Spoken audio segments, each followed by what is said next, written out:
मौका मिला है बाप, पियो राम रस, पियो कृष्ण रस और रहो शाश्वत मस्ती में। चर्चा हमारी चल रही है कि काम का आश्रय लेने वाले व्यक्ति मानसिक रूप से मूर्छित होते हैं, क्रोध का आश्रय लेने वाले व्यक्ति बौद्धिक रूप से मूर्छित हो जाते हैं और लोभ का आश्रय लेने वाले व्यक्ति आर्थिक रूप से मूर्छित हो जाते हैं। तो सजग रह करके चैतन्य पूर्ण होकर के संतोष का निर्वहन करते हुए तीनों से बचा जा सकता है। मानस रोग में काम बात की बीमारी कहा गया। काम बात है, काम बात की बीमारी जानते हो ना, जो ठंडक के समय में ज्यादा होते हैं उस समय में जागृत होते हैं। और काम की क्रिया क्या है, यह सबसे बड़ी बात है। काम की क्रिया है रति, और इसीलिए देखो बात समझ, आप लोग विषय ही दिए हैं बहुत गंभीर, इसलिए समझना भी जरूरी है। काम की क्रिया है रति, और गोस्वामी तुलसीदास जी ने अंतिम जो उसने लिखा, ना रही प्यारी काम ही नारी प्यारी जी। और मैंने क्या कहा है कि काम की क्रिया है रति, और रति का मतलब है परम की विरह की तड़प।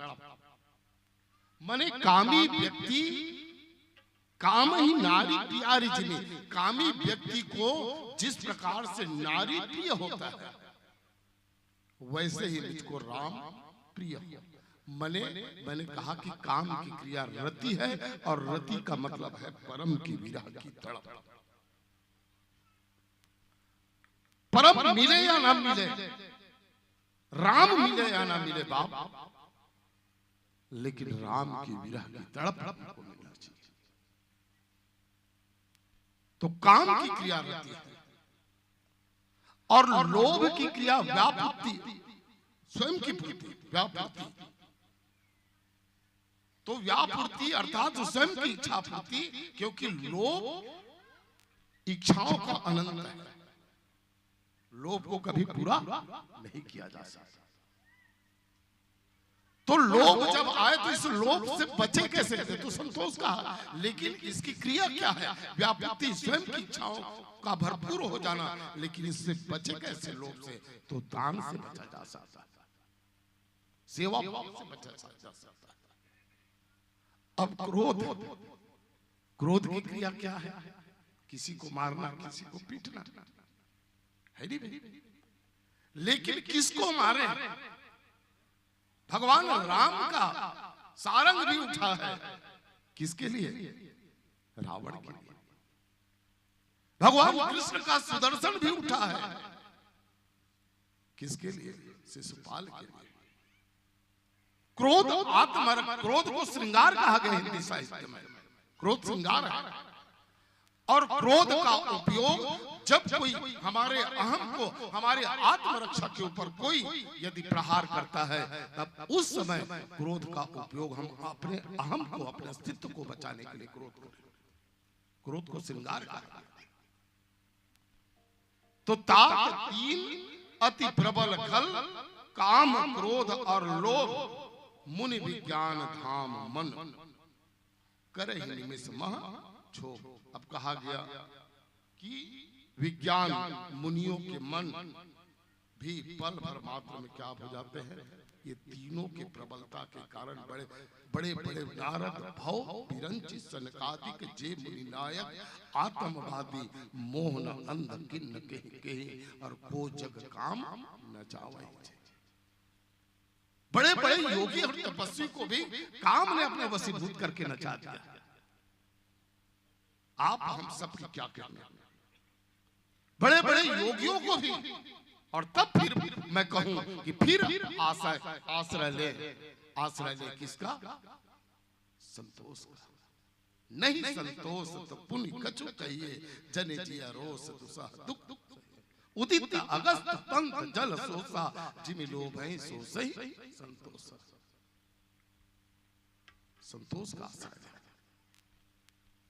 फिर आगे कहा गया लोभ की इच्छा दंभ बल। अब लोभ का बल क्या है? हमारे मन में अनंत इच्छा, और इसीलिए लोभ को काम बात कफ, लोभ को कफ की बीमारी कहा है। काम बात कफ, लोभ अपारा और पीत क्रोध पित्त नित छाती जार। क्रोध को पित्त की बीमारी।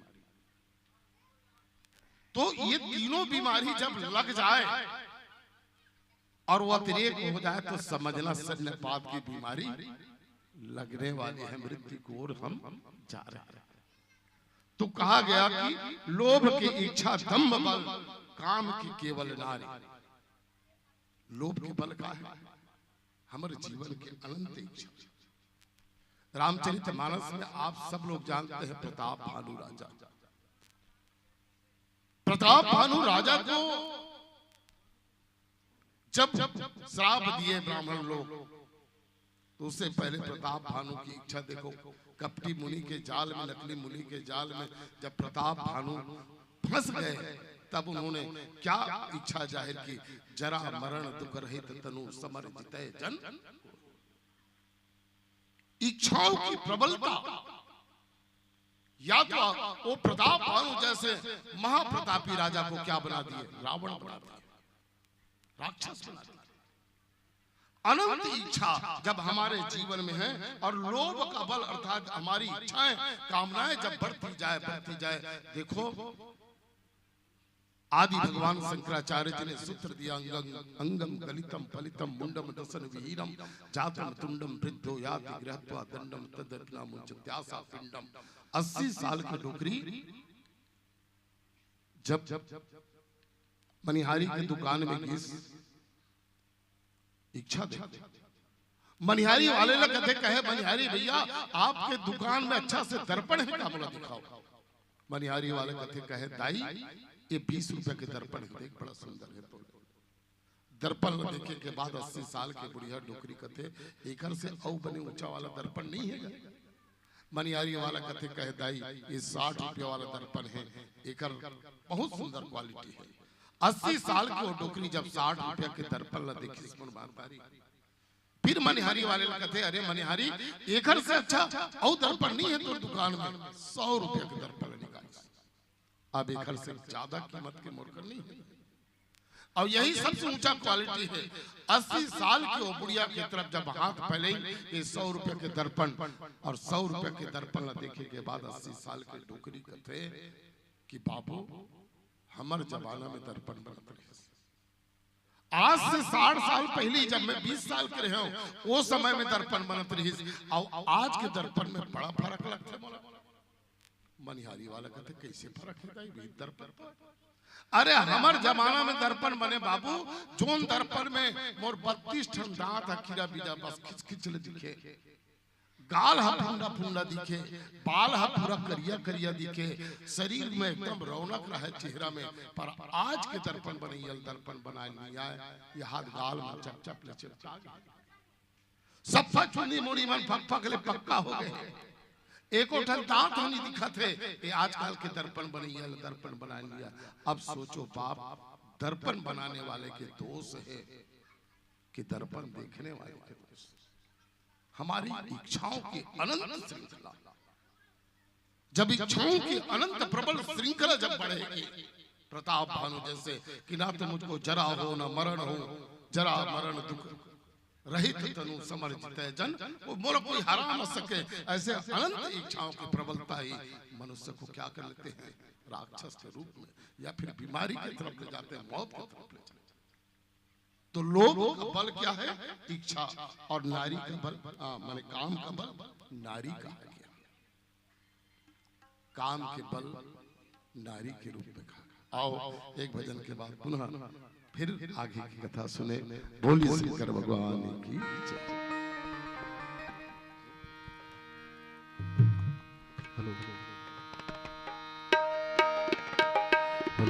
चेक हेलो चेक हेलो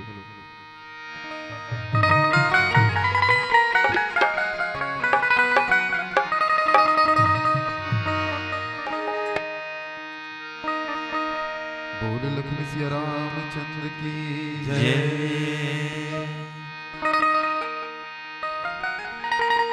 9 महीना ले कोख मरख थे,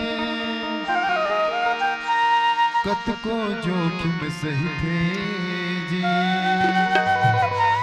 नवा जन्म दे थे तकोनो दाई ओला कहते जी।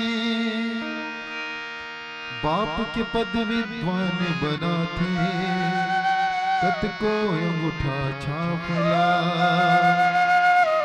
सुख मां दुख मां कभू कहो तुम, झन भूलो मां बापना, झन भूलो मां बापना, झन भूलो मां बापना, झन भूलो मां बापना।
तीर्थ जाए। चाहे न पूजे मूरत, चाहे न तीरथ जाए। मात पिता के तन में सारे देव समाए। मात पिता के तन में सारे देव समाए। तू इनका दिल खुश रखे तो ईश्वर खुश हो जाए।